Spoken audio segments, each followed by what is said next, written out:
Odkaz karty, oddych a dobytie energie batériek je jasný, pretože máme si uvedomiť a sami seba spýtať, že čo naše telo teraz potrebuje, práve teraz v tomto momente.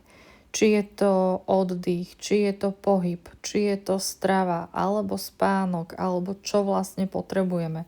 Či masáž, automasáž, alebo nejaký kúpel, alebo zmenu účesu, prípadne zmenu hmotnosti, alebo čo teraz naše telo, po čom túži, čo potrebuje a ako by sme mu to mohli dať, ako by sme to mohli naplniť a aby sme sa potom zase mohli posunúť ďalej, lebo dovtedy nás to bude mátať, dokiaľ tú potrebu tela nenaplníme.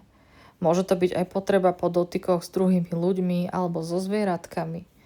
Môže to byť potreba nejak kreatívne sa prejavovať, alebo tancovať, alebo len dýchať zhlboka a pomaly. Čokoľvek to môže byť.